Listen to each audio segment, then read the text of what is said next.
Bonjour tout le monde et bienvenue sur ma chaîne pour la première fois. J'espère que ma première vidéo en YouTube sera à votre goût et ne lésinerez pas sur nous avec like, les abonnés, subscribe et les commentaires qui nous importent le plus. Les types de phrases. Les types de phrases, il existe 4 types de phrases. Phrases déclaratives, phrases interrogatives, phrases exclamatives et enfin phrases impératives. Passons à une explication bien approfondie. Comme on a dit, phrases déclaratives, phrases interrogatives, phrases exclamatives et phrases impératives. Pour la phrase déclarative, elle lance une information, une pensée ou une idée et se termine par un point et parfois par un point de suspension. Pour la phrase interrogative, il sert à poser une question et se termine par un point d'interrogation. Pour la phrase exclamative, il sert à exprimer les émotions. Ça veut dire quoi les émotions? Ce sont les sentiments. La joie, la peur, la colère, et il se termine par un point d'exclamation. Pour la phrase impérative, il sert à exprimer un conseil, un ordre, et il se termine par un point d'exclamation ou un simple point. Passons à l'exemple. J'arrose les arbres de notre jardin. Cette phrase-là apporte une information. Il se termine par un simple point. Et comme on a dit, il peut aussi se terminer par des points de suspension. Donc, c'est une phrase déclarative.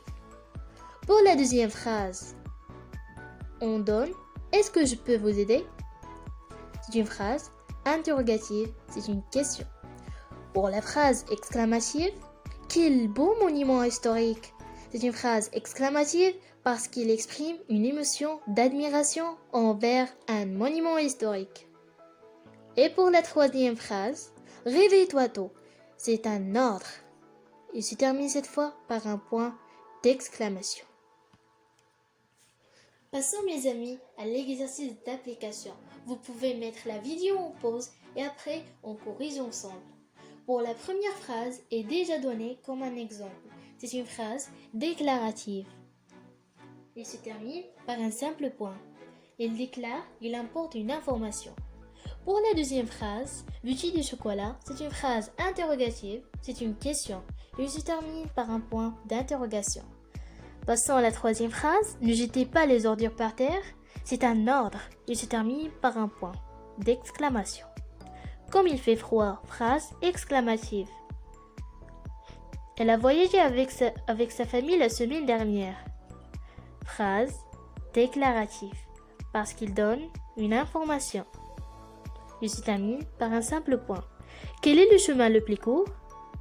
C'est une phrase interrogative, c'est une question. As-tu déjà connu les ingrédients de cette recette? C'est une phrase interrogative. Il se termine par un point d'interrogation. Les parents de Samy sont fiers de leur fille. C'est une phrase déclarative parce qu'il déclare une information. Il se termine par un simple point. 9. Camille, tu dois soigner ton écriture. C'est une phrase impérative même s'il se termine par un simple point. Comme cette robe est propre, c'est une phrase exclamative. Quel gros éléphant! C'est une phrase exclamative. Les élèves ont-ils corrigé l'exercice de français? C'est une phrase interrogative. C'est une question. Et voilà donc la correction d'exercice. J'espère que vous avez bien compris l'exercice d'application. Donc, on passe former des phrases. Il existe deux formes de phrases. La phrase affirmative, elle évoque un fait qui existe, il exprime une affirmation et il dit oui.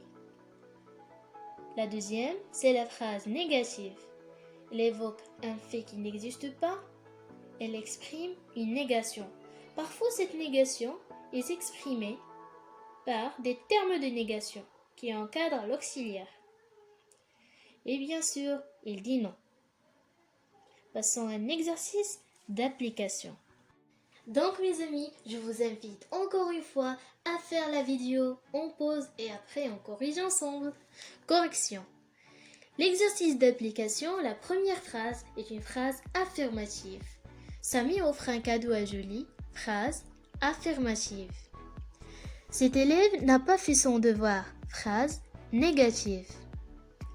Comme il n'est pas sage en classe, phrase négative. J'ai une surprise pour vous, phrase affirmative. J'ai tout lu ces livres, phrase affirmative. Viens ici tout de suite, phrase affirmative. Et la dernière phrase, elle n'a jamais parlé à propos de ce sujet, phrase négative. Voilà mes amis, une remarque. On peut s'aider aussi en phrases négatives par des diverses locutions qui servent à marquer la négation, comme ne jamais, ne plus, ne guère, ni et ne rien. Une autre remarque. Notez bien, on peut transformer les phrases affirmatives en phrases négatives ou l'inverse, c'est la transformation de la phrase, par les termes précédents selon la phrase. Ne jamais, ne plus, ne guère, ni et ne rien. Passons à l'exercice d'application. Transformation de la forme de la phrase. Comme vous voyez, on a des formes de phrases affirmatives. Donc, on va les transformer à des formes négatives. J'ai toujours passé d'ici. Le contraire de toujours, c'est jamais. Donc, on obtient je n'ai jamais passé d'ici. J'aime le poisson et la viande. J'aime deux choses. Donc, on obtient je n'aime ni le poisson ni la viande. J'ai vu quelque chose. Le contraire de quelque chose, c'est rien. On obtient je n'ai rien vu. Et pour la dernière phrase, il y a quelqu'un ici. On obtient il n'y a personne ici. On passe mes amis au résumé final. Le dernier schéma, c'est que la phrase, on a la forme de la phrase, le type de la phrase, la forme de la phrase, affirmative, négative, le type de la phrase, déclarative, exclamative, interrogative et enfin impérative. N'oubliez pas mes amis, like, les abonnés, subscribe, la cloche et bien sûr les commentaires qui nous importent le plus. J'espère que vous avez bien compris la leçon et bonne chance à tout le monde. Merci.